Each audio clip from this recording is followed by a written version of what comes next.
దీనకుమారి నా పేరు. నాకు ఫస్ట్ పెళ్ళై 16 సంవత్సరాలు అవుతుంది. మా హస్బెండ్ చనిపోయి మొన్న పోయిన నెల 8వ తారీఖున మా హస్బెండ్ చనిపోయారు. ఎలా చనిపోయారు? హెల్త్ బాగాలేక చనిపోయారు. తను లివర్ పాడైపోయింది. చనిపోయిన తర్వాత నేను ఆ కార్యక్రమాలకు అందరూ మా అత్తయ్య వాళ్ళు వచ్చారు, కార్యక్రమం చేసి వచ్చేసిన తర్వాత నన్ను అక్కడ వదిలిపెట్టి వచ్చేసారు. మేము తర్వాత కార్యక్రమం అయింది 5వ రోజున మేము ఇక్కడికి వచ్చాము. వచ్చిన రోజు నుంచి ఇంట్లో చూస్తే ఇంటికి తాళం వేసేస్తుంది. ఫోన్ చేసాము. మేము ఫోన్ చేసి అడగగానే తాళం మేము తీయము, మీరు వెళ్ళిపోండి, ఇక్కడ నుంచి ఎట్లా వచ్చారు అట్లా వెళ్ళిపోండి అని మా మీద అన్నారు. ఎవరన్నారు? మా మామయ్య ఫోన్ చేస్తే అన్నారని సరే మరి మేము ఎక్కడే కూర్చున్నాము వెళ్ళకుండా. అంటే ఇంతకు ముందు మీరు ఇక్కడనే ఉంటున్నారు? 3 సంవత్సరాల నుంచి ఇక్కడే ఉంటున్నాం. మేము ఇంతకుముందు బయట రెంటెడ్ ఉండే. మా మామయ్య తీసుకొచ్చి మా హస్బెండ్ ఉన్నప్పుడు మమ్మల్ని ఇక్కడే పెట్టారు రెంటెడ్ నుంచి. వచ్చి మా రోజు బయట కూర్చున్నాం. మేము అందరం పిల్లలు పెట్టుకున్నాం. మా పాప పడుకున్నా కూడా పడుకొని మమ్మల్ని బయట కూడా కనీసము వెళ్ళిపోయి అక్కడ కూర్చున్నాము. నైట్ మొత్తం మమ్మల్ని టార్చర్ పెట్టారు. అసలు టార్చర్ పెట్టి ఏ రకంగా అంటే మా పిల్లల్ని చంపేస్తాము, మీరు ఇక్కడ నుంచి వెళ్ళిపోతే మీరు ఇక్కడ నుంచి వెళ్ళిపోతారా వెళ్ళరా అనేసి మమ్మల్ని నైట్ మొత్తం టార్చర్ మమ్మల్ని అసలు అంటే వీళ్ళు ఎందుకు పంపిద్దామని మాకు తెలియదు. అంటే మేము తెల్లారి నైట్ మొత్తం ఉన్న తర్వాత మేము తెల్లారి వెళ్ళి కంప్లైంట్ పెట్టాను అనమాట. మమ్మల్ని ఇట్లా ఇంట్లోకి రానివ్వట్లేదు, తాళం వేసేసుకున్నారు అని కంప్లైంట్ పెట్టాను. నేను కంప్లైంట్ పెట్టిన తర్వాత వాళ్ళు పిలిపించిన తర్వాత మా మధ్య గారు ఉన్నాయి లేని అని నా మీద సార్ వాళ్ళకి చెప్పారు. ఏమ్మా ఏంటి ఇది నీకు పెళ్ళి అయిందంట కదా అది ఇది అని అడిగారు.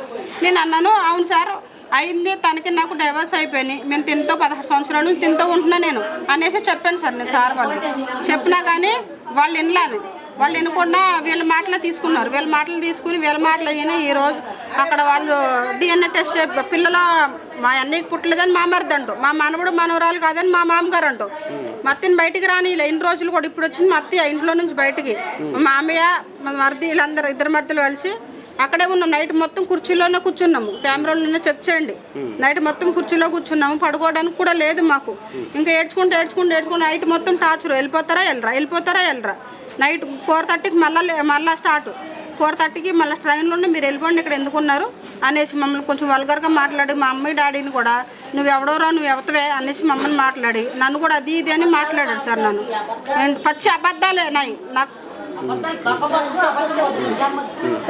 అన్న తర్వాత నేను అక్కడే ఉన్నా, అక్కడే ఉన్న తర్వాత తెల్లారి వెళ్ళా. సార్ ఇట్లా మాట్లాడారు. సార్ ఇట్లా మాట్లాడిన తర్వాత DNA వేరే సార్ అన్నారు ఏమో మరి ఇంట్లో పెట్టుకో మనిషిని, ఆడపిల్లతో వచ్చింది కాబట్టి ఇంట్లో పెట్టుకోమన్నారు. నన్ను ఇంట్లో పెట్టుకోమంటే ఏం లేదు మేము ఇంట్లో పెట్టుకోము అనేసి అన్నారు. ఇంట్లో పెట్టుకోమనేసరికి అట్ట కుదిరిద్ది, ఆడపిల్లం పెట్టుకుని గేట్ కాడ ఎట్లా ఉంటుంది అమ్మ వచ్చింది కదా ఏదన్నా ఒక షట్టర్ కలిపిండి ఆమెకి అనేసి అన్నారు. అనేసి అన్న తర్వాత మేము కలిపిము, మా మీద అమ్మకి నమ్మకం లేదు అనేసి అన్న. పైన షాపులు ఉన్నాయి, మా హస్బెండ్ పక్కన 2 షాపులు ఉన్నాయి. దాని డబ్బులు వాళ్ళే తీసుకుని పైన 2 రూమ్లు ఉన్నాయి. వాళ్ళ డబ్బులు మా మామయ్య పేరు మీద ఉంది. పక్కన షాపు 2 ఉన్నాయి. బతికే ఉన్నాడు. ఆయన ఏమన్నట్లేదు. మొత్తం మా మరిది గారు మా మామయ్యకి మళ్ళీ ఉండి నడిపిస్తున్నాడు. ఆయన మాకు ఎట్లున్నాడు అంటే మాకు ఏదన్నా సపోర్ట్ చేస్తే మేము ఏదైనా చేసుకుని చనిపోతామని మా మామయ్యని బెదిరిస్తున్నారు. మా మరిది మా ఆయన తర్వాత ఆయన బెదిరిస్తున్నారు అనమాట.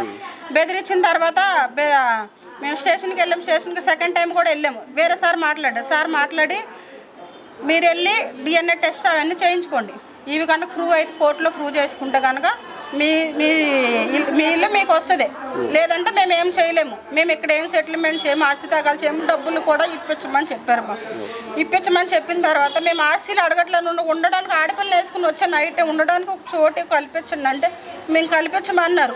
కల్పించకపోగా మమ్మల్ని వేరే రకంగా టార్చర్ పెట్టి మేము అక్కడే తిని అక్కడే పడుకోవడం. నైట్ బాత్రూమ్ దగ్గరే వండుకుండేది. 5 రూపాయలు భోజనం తెచ్చుకుంటూ పిల్లలకి పెట్టుకుంటాం. అది కూడా పాసిపోయేది. అసలు అది కూడా మంచిగా ఉండేది కాదు. అసలు పాసిపట్ల రేత్రి ఇవాళకి 18 రోజులు మేము వచ్చి ఇక్కడికి ఒక్కరు రాలా. నేను మేడంని ఆశ్రయించాను, వీళ్ళు రాలా. వీళ్ళు మళ్ళీ వెళ్ళి కంప్లైంట్ తీసి సార్ బయట సామాన్లు పడేయమన్నారంట. మా సామాన్లు కూడా 2 రోజుల క్రితం సామాన్లు కూడా మా బయట పడేసేసారు సార్.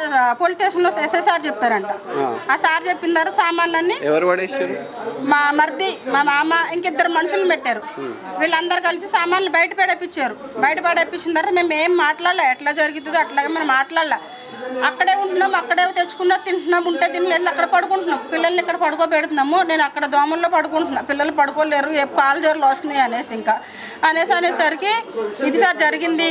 ఇప్పుడు నా మమ్మల్ని ఇంట్లోకి రాని నన్నందుకు నేను నా మీద లేనిపోయిన అబండాలు వేసి అక్రమ సంబంధాలు అంటగట్టి నాకు వాడితో పెళ్ళైంది వీడితో పెళ్ళయిందని అబద్ధాలు చెప్పి ఒక దైవ సేవకుడు అయి ఉండి ఇద్దరు తండ్రి కొడుకులు మా మామ మరిది చర్చికి వెళ్ళి పాస్టర్ గారు వాళ్ళు దైవ సేవకులు ఉండి ఈ రోజు నా మీద అబద్ధాలు ఆడి ఈమె నా కోడలు కాదు 3 సంవత్సరాలు ఆయనే తెచ్చుకున్నారు. ఏం ప్రూఫ్ లేదు వాళ్ళ దగ్గర. మా దగ్గర ఉన్న మా పెళ్ళైన ప్రూఫ్స్ కూడా తీసేసుకున్నారు వాళ్ళన్నీ. ఒక ప్రూఫ్ లేకుండా చేశారు, మరి పెళ్ళైన కూడా ప్రూఫ్స్ లేకుండా చేశారు. మాకు ప్రూఫ్స్ లేకుండా చేస్తే అడిగితే అవి కూడా ఇవ్వలే. మా భర్త చనిపోయిన డెత్ సర్టిఫికేట్ ఆ సార్ వాళ్ళు కూడా ఇమ్మన్నారు, ఇవి కూడా ఇవ్వలేదు.